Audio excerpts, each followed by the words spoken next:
From the land of the rising sun comes the fiercest fighters, the hardest hits, and the brightest lights in pro wrestling. Joshi isn't just wrestling, it's heart, passion, and rebellion packed into every single match. So lace up your boots, crank up the volume, and get ready to dive into the world where idols become icons and legends are born in the ring. This is where passion meets punk and wrestling meets pure chaos.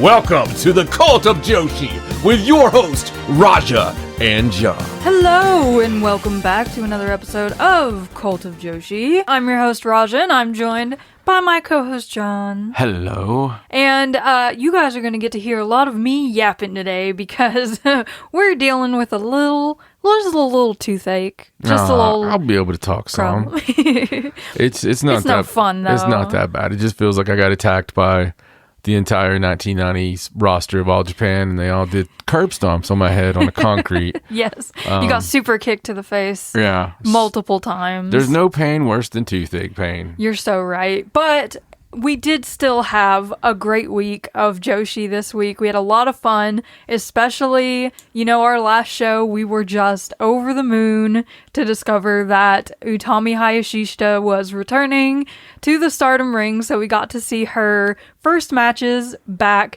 in Stardom, which is just still mind-blowing to be able to just say that Utami is in the Stardom ring. It just fills me with joy. And we watched a whole heap and helping of past Aphrodite. Yeah, we did go down a bit of an Aphrodite rabbit hole because, when something like this happens and you have the stare down between Saya Kamatani and Utami Hayashishita, you just want to, completely bury yourself in their history and learn everything possible that you can even know about it. I think right now that we just got so many possibilities out there. Yeah. That it's just a lot of fun. I was watching something earlier that someone put together about everything. You always talk about the conversion. You love the conversion so much. It's a crazy show. Relatively new show, but just the time of year itself. Mm-hmm. The things that have happened year after year after year. Right. Like the summertime. Yeah. And so it does feel like it's time for some things. And we're seeing that now. We're seeing, people, new allegiances are born. And, so God knows what will happen. I'm excited about the lead up and everything. Yes, the winds of change are among us. But before we talk about Stardom, there is one other thing that we want to talk about, and that is Marigold. So they had a show on the 28th of May, and it was a nice little show, It was in Shinjuki face, I believe, and it was going great, okay? Everything was fine. We had some fun matches, Nagisa Tachibana and Komomo Minami defeated Lady AI and Yuka Yamazaki. Then Shioko Koshino won a three-way between herself, Hummingbird, and Megaton. Then we got to see Rei Sato, Chiaki, Misa Matsui, and Nagisa Nozaki face off against Naoi Ishikawa, Natsumi Shozuki, Mai Sakurai, and Angel Hayes. So pretty, big hitters in that match. Darkness Revolution coming out on top. And then Nightshade and Jesse Jackson teamed up against Chika Goto and Miku Aono in the semi-main event.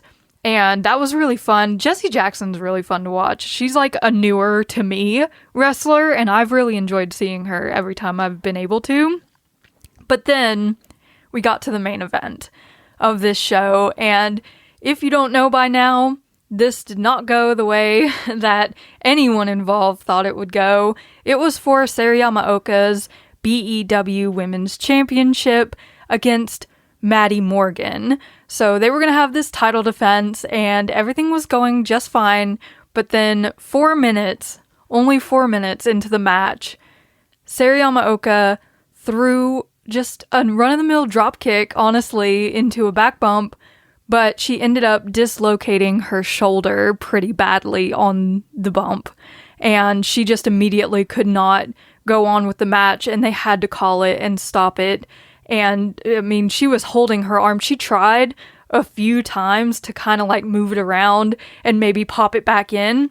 And I later learned on Twitter, she shared that the first time she dislocated her shoulder was actually in the 6th grade. So apparently this is something she's been dealing with practically her entire life. So she must kind of know, like, when she's able to get it back in or not. She did definitely try, but they were not able to continue this match. And Maddie Morgan got the title. Nobody likes to win this way, but it was a really unfortunate circumstance for Seri. Yeah, and it's sad. I mean, it's terrible. You know, that was basically the top star right now, you know, in my opinion. Yeah. You know, I know she might not have the top belt, but Seri Yamaoka was, I mean, she's must see TV. And, you know, the future is bright, obviously. And she was very apologetic. People are people. So, you know, they got on the interwebs and, you know, can't do a drop kick. You know, shut up. It happens. It's a horrible thing. It could happen to anybody. And just like people getting hurt at their own home, sometimes it's something that happens at night in your bed and you can't explain it. You know, you can fall off the top roof and you'll be fine, but you can step the wrong way and throw your back out. It's just, you know, it's the human body's fragile and it's just how it works. And, you know, she, to her admission, you know, had been dealing with something that it was nagging. It wasn't completely better. It wasn't good. And she probably should have had the surgery already. Probably like a while ago. Yeah. And, you know, now she's going to have that. But she posted, you know, they posted, Marigold posted that, you know, hey, we found out she'll be probably 6 months. Yeah. You know, and kind of all about the competition part of it instead of the, you know, just get better. Yeah. And like rest up, take all the time you need. And I think right now that's where we need. I mean, with her age and the amount of ability, she's not going to forget how great she is. Yeah. You know, we want her completely 100% healed before she comes back. If it's a year, you know, let it be a year. Make sure that you feel 1,000%. Yes. People are still going to be excited to see you when you get back because you are so talented and people adore her. So there's no reason she shouldn't take as long as she needs. Now, can I be the elephant in the room? Yes. All right. What are we going to do with their tournament? That's really a big question. I know recently Mayu had posted updated x-rays of her foot. It seemed to be getting better, but right now they're missing, like, their Superfly champion is out. Their United National champion is out. 1/2 of their tag team champions is out. 1/3 of their 3D trios champions is out. Like, the main belt is kind of the only title they have in contention right now, and it's really sad to see because you want them to succeed. You know, you want the girls to have a good time and to be able to wrestle to the best of their ability. And coming up in August, the Dreamstar Grand Prix, I mean, they're not going to have a ton of people to fill those slots if people don't start getting better and coming back. 2 months. Yeah. I mean, it's 2 months away. Obviously, not all those injuries will be better. No, probably not. I mean, they could backfill with like some Marvelous people maybe, or some international talent if they can find people to come over for that long. And it's grueling anyway, so even if you do get somebody back, we want to have all these singles matches right in a row. Yeah, like a month worth of singles matches. It's crazy, especially this time of year, and it definitely impacted their anniversary show, and it's likely to impact the rest of the year for them because of just who is out as well as how many are out. It reminds me of Stardom, you know, a few years ago. Yeah, like late 2023 Stardom. Oddly enough, it does remind me of that. It's hard not to. It was a difficult time for sure. Like, it happens sometimes. It's like when it rains, it pours. Yeah. It seems like when one person gets hurt, suddenly everyone's hurt, and it's like, why won't this stop happening? But hopefully they end up coming back stronger than ever. But yeah, hopefully everybody gets better. And you know, during the time away, I mean, right now, my God, Lady AI, it's your choice. It's your chance. Yeah, everyone else has the chance, the opportunity to step up right now and make their name, because all of the heavy hitters, like the top of the card, they're out right now. So you just go out there and make your name for yourself. Ishikawa's going to be... Let's go now, Ishikawa. It's time. It's Misa time. Matsui, let's go. Yeah. We're still going to watch because we love all of the wrestlers in Marigold, but it is really heartbreaking just to see another blow, you know? It's like, we thought that was it. it was not it. But we're sure that Marigold will work it out and that everyone will come back nice and healthy and they will continue doing what they do best. But now we can move on to Stardom. And this weekend shows actually went through a little bit of a change because we found out that Hazuki was going to be coming over to America for AEW Collision over the weekend. And she did. She came and she faced Maya World on Collision in a really great match. And Huntsville really appreciated her. I thought they were really cool about Hazuki. There was some chanting of Hazuki's name, you know? So it's always fun to see when the fans recognize someone and they know who they are and the things that they do. But the match was really fun. Maya has really come into her own as well. So they're both very competitive. And then we found out that this weekend on Collision, Hazuki will be facing Persephone in their first round Owen Cup tournament match. So I'm very much looking forward to that. Yeah, it's going to be amazing. I can't wait to see it. And it's just so wild seeing Hazuki on AEW programming. I know. She fits, though. She does. She did a fantastic job. And like you said, having the crowd out there who, seemed to know the chants. Yeah. I think she pulled in a few Alabamians. I think so. She definitely made a few fans, I'm sure, because it's hard to deny her when you get to see her wrestle. She's so talented. But I thought it was funny with Persephone getting in the ring afterward. She was wearing, pretty big high heels, so she kind of dwarfed Hazuki. I thought it was funny, but I cannot wait to see those two face off in the ring. That'd be great. So, these Stardom shows, starting on May 30th in Kobe, we kicked off with a singles match, which was Akira Kuragane versus Utami Hayashishita. So Akira gets first crack at Utami coming back into the Stardom ring, and it was a really fun match. Utami and Akira worked extremely well together, and even afterwards, Utami was like, I didn't realize how cool and hot you were going to be. And I love her for that. No, it was awesome. It was a really good match, and Utami had a level of violence to her that I really enjoyed. She was laying it in, man. She was ready. She was excited, but it was also hard not to see her enjoying herself. Yes, absolutely. She did win this match with a bridging German suplex. It was absolutely gorgeous, the bridge on that suplex. So first win back in Stardom for Utami.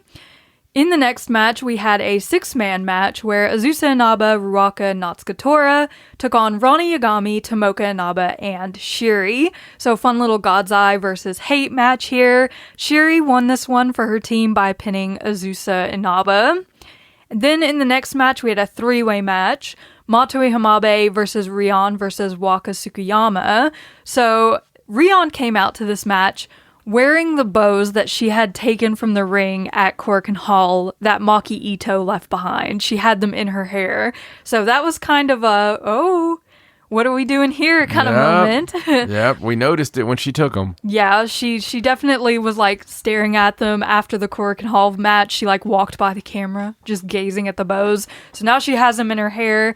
She didn't win this match though. Actually, Matsui Hamabe won this match. She pinned both Rion and Waka with the double roll-up that literally never wins in a 3-way. Yeah, it was like seeing a Blue Thunder Bomb win, and not be Yami-Sori.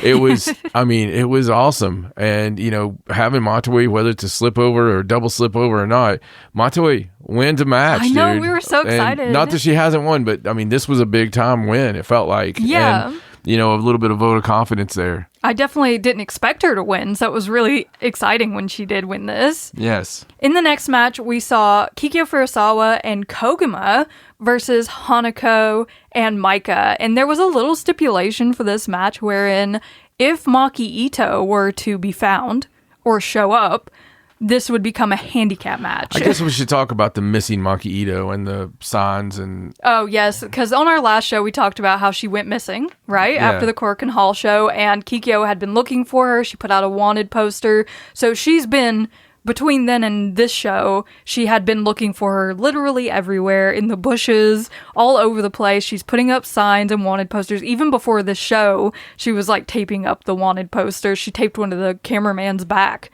and everything. So she's really been putting in the effort to find Maki Ito. And wouldn't you know it, Maki Ito ended up being in the crowd at this show. The luck. In her pajamas. Yeah, in her pajamas, obviously just, probably just happenstance to be walking around. Yeah. She just happened to show up here. She didn't have bows in her hair, obviously, because she left them behind. But Kikyo did go down and pull her into the ring. She was like, "You're here. You could be in the match. It's going to be a handicap match." But Maki was still very not there. She didn't do her cutest in the world spot. She doesn't know if she's the cutest in the world anymore. But she did help Kikyo Furusawa slam Maika in this match, which I thought was cool. She got behind her and they both did the slam together. But unfortunately, Maika did pin Kikyo shortly after that using a spinning lariat, which just knocked Kikyo's head off. So we did find Maki Ito, but not the one we were hoping to find. Yeah, there's still something missing there. There's still something wrong. She needs a purpose. Yes, Maki Ito needs to find herself. Stay tuned. Stay tuned. In the next match, Lady C, Hina, and Amisori, the Artists of Stardom champions, took on Emma Maishima, Azumi, and Starlight Kid. This wasn't a title match, but they were facing the champions. There was kind of a weird, clunky opening spot with Lady C and Azumi in this one. I don't know what happened, but Azumi was falling all over the place. It was really crazy. It was funny. It was, two people that know each other so well. Yeah. It was just kind of comical. Yeah, Azumi always laughs at herself, which I love about her. Anytime she can't hit a kip up or she doesn't do a moonsault, she's always cracking up, which I love to see. Amisori actually won this match with a Blue Thunder Bomb on Emma Maishima. There you go. Like I said, the only person. In the next match, it's our semi-main event. We saw Rina, B. Priestley, Konami, and Saya Kamatani versus Ane Kanaya, Aya Sakura, Yuna Mizumori, and Natsupoi. So a little more hate versus Cosmic Angels, classic matchup between these two factions. Saya Kamatani did win this match. She hit Ane Kanaya with the Star Crusher to win on Ane's return as well. Yeah, I was hoping Ane would, beat Saya Kamatani, but that would have been crazy. It didn't happen. Just to pin Saya Kamatani just like that. While she's down. Yes. If you're going to do it. Insult to injury, sort of thing. Now's the time, man. And then in the main event of this show, we got to see Saya Ida teaming with Suzu Suzuki against Hanan and Sayaka Kurara. So a double prelude match to the white and red belt matches that are coming up at the conversion. And Saya Ida and Suzu Suzuki seemed very happy to be teaming up together. Saya was so excited to be with Suzu in this match. And I thought Hanan and Sayaka really made a great team. But unfortunately for Sayaka, Suzu still seems to have her number, just like we saw at Korakuen Hall. She hit Sayaka Kurara with the tequila shot and pinned her to win this match. So it's not looking too great for Sayaka going up to this red belt match. Yeah, look, man, she's just one of those rope-a-dopes.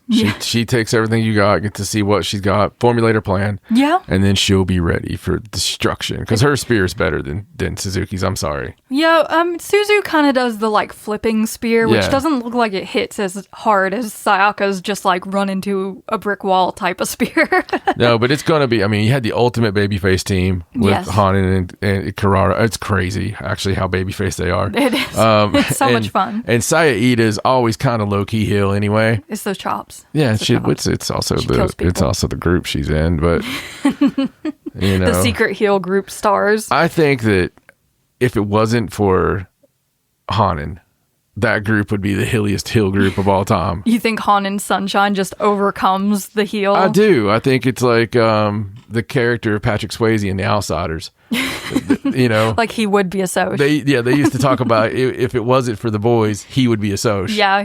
It's kind of it's a little opposite with this, but right. I think if Hanan wasn't around in her sunshine, every time she opens her mouth, yes, the other girls would go to the dark side. Yeah, who wants to disappoint Hanan? Yeah, that's true. They probably sit around and they're like, well, we could, it'd be fun to, no, we can't do that to Hanan. Look at Hanan. She's so happy. Yeah. You want to destroy that? No, you can't do that. It's too pure. So, super fun show in Kobe, but the next night we were in Kyoto in KBS Hall, which everyone loves to see, that big stained glass window. We know it's your favorite. So we kicked off this night with more hate shenanigans. So Rina, B. Priestley, Konami, Natsukatora, and Saya Kamatani took on Aya Sakura, Yuna Mizumori, Natsupoi, Tomoka Inaba, and Shiri. So, a big 10-man to kick us off. It was very action-packed. Saya Kamatani won this one as well. She hit the Star Crusher on Aya Sakura this time. And I thought it was interesting backstage after this match. Aya mentioned how frustrating it is for her to lose to someone that Sayaka beat.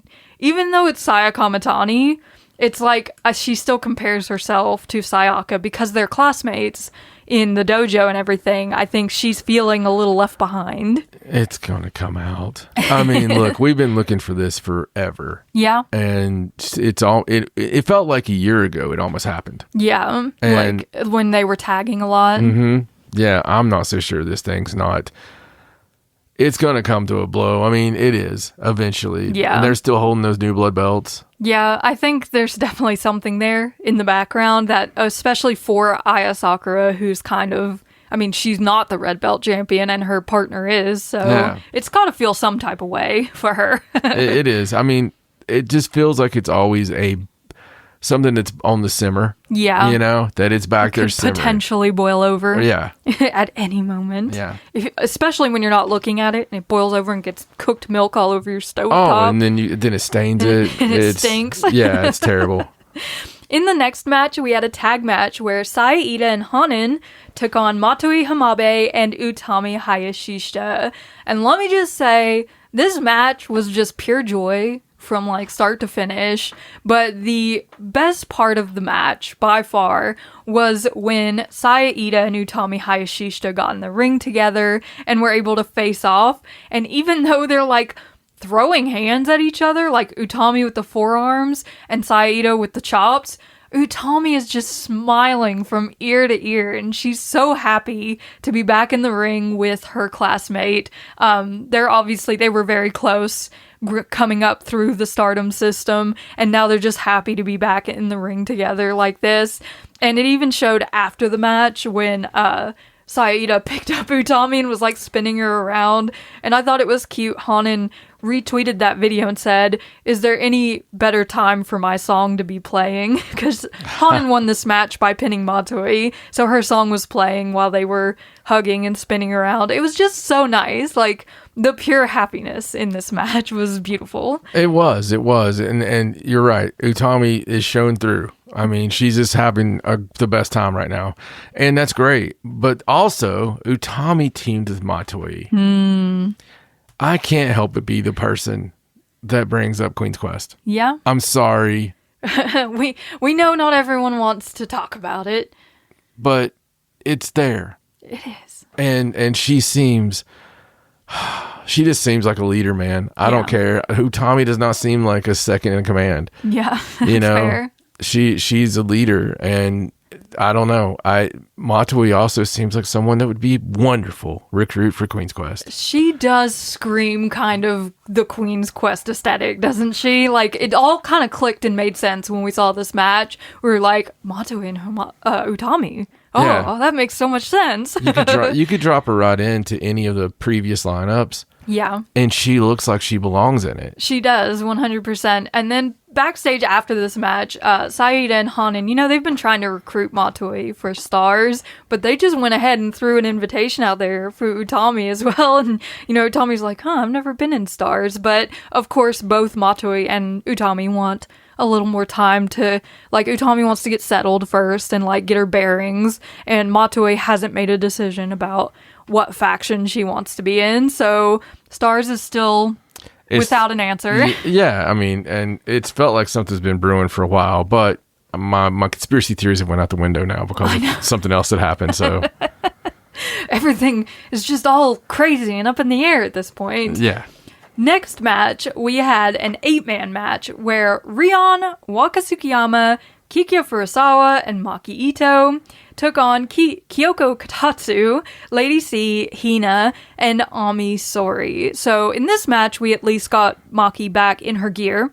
She was very much looked like Maki Ito, and Rion was still wearing the bows when she came out for this match. And even though Maki was still in her funk, she did try to help out her team more and more in this match, especially using her headbutts to help Rion out of pin situations and things like that.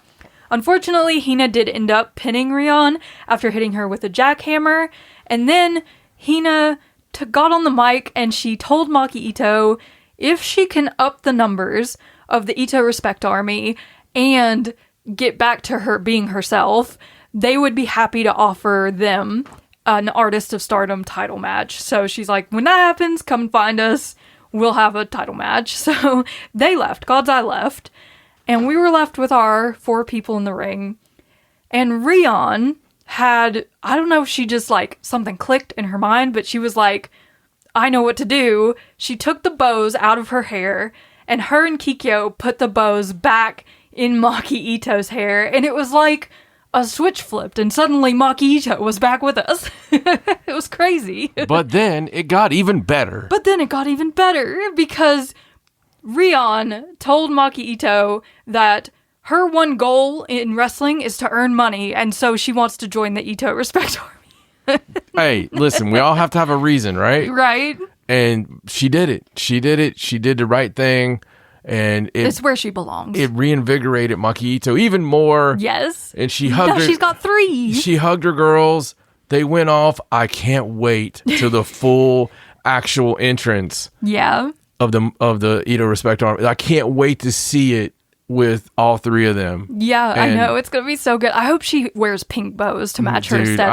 I hope Rion goes full on. Yeah. Yeah. There were some interesting things backstage other than them teaching Rion the Ito Respect Army hand signal, which they just do the number 4 for forever, and then they each use their favorite finger to like touch their face. So for Maki, it's the middle finger. For Kikyo, it's the pinky. Rion chose the index finger. So I guess we got 2 more fingers for other people. Like, who's going to do the ring finger's kind of awkward, but I don't know. It is. The thumb's kind of awkward too, but... It is. Yeah, they got the best fingers already, don't they? Yeah.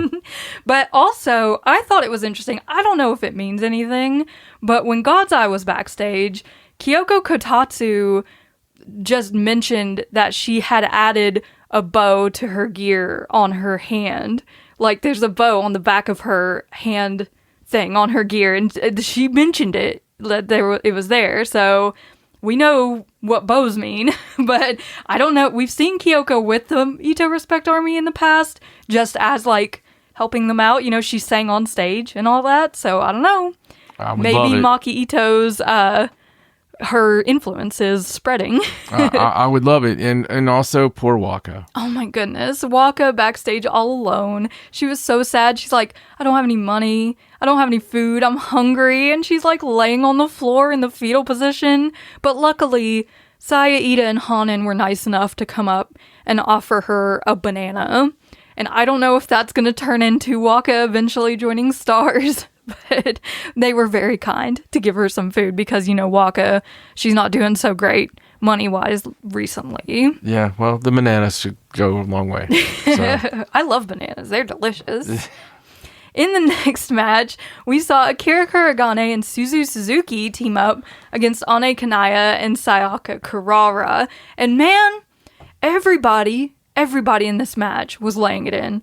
They were just beating the crap out of each other in this entire match. I don't know. It was crazy. It's like Suzu's suddenly, turned everyone into brawlers around her. But I loved it. Akira did end up submitting Ane Kanaya to win this match for Mavita Loca. Poor Ane is still searching for her first win of her career. Have you seen the pineapple Kool-Aid thing? No. Okay. It's a trend. It's a TikTok thing. Okay. But it's all over the place. People taking pineapples and cutting them up, putting them in a jar, and putting Kool-Aid in there. Okay, that actually sounds kind of good. And then, you have like a flavored pineapple. Yeah, it does. I don't know. I just thought about it when we were talking about the banana. Sorry. And now Ane Kanaya, who we call Banana. Yeah, we call her Banana. It all happened at the same time. I have the toothache. It's my neurons are flashing in weird ways. Yes, I got you. That sounds good, though.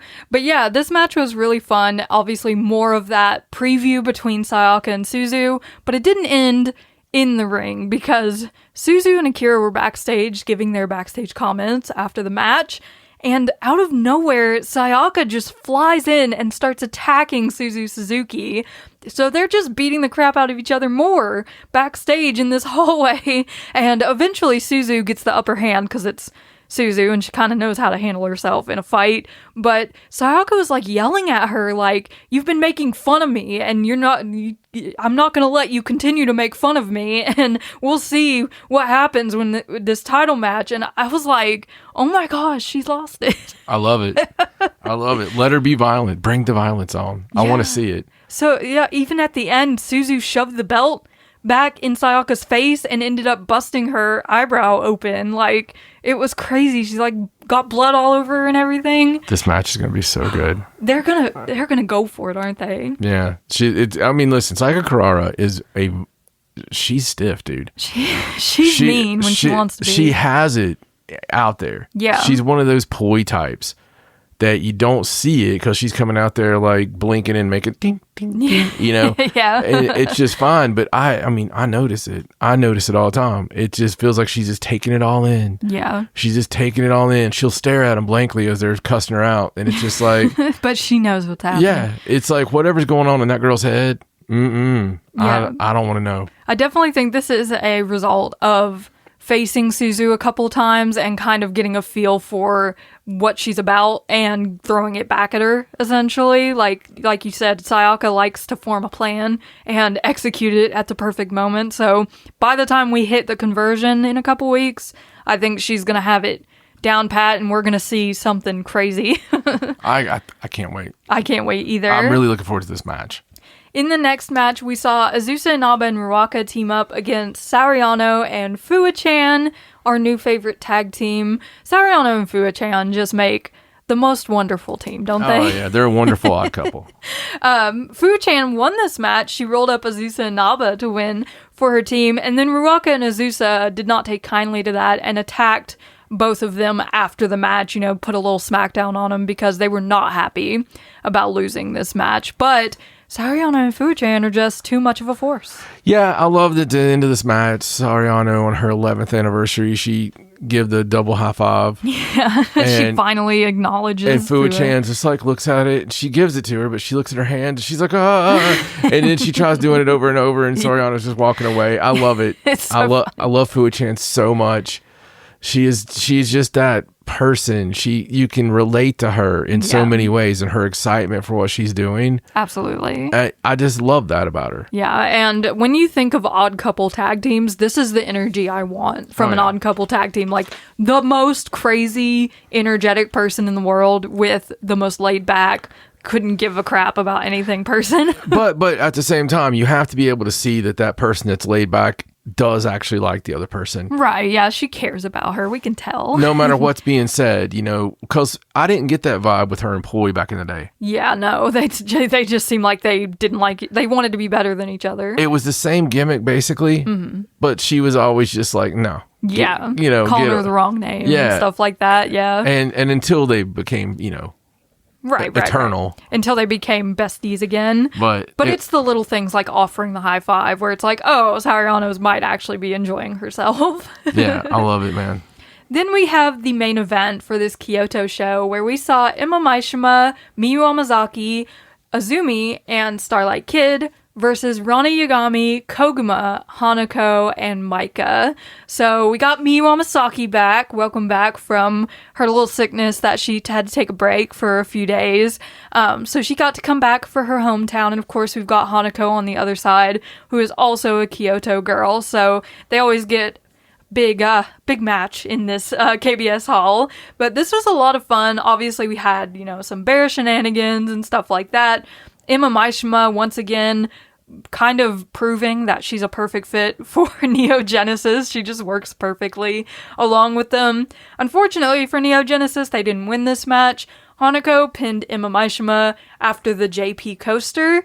And then Hanako and Maika kind of made it known that they want a future shot at the Goddess of Stardom titles, of course, after FWC gets the shot that they haven't been able to have yet. So O2 Line's kind of got a little bit of a line behind them of people targeting those belts.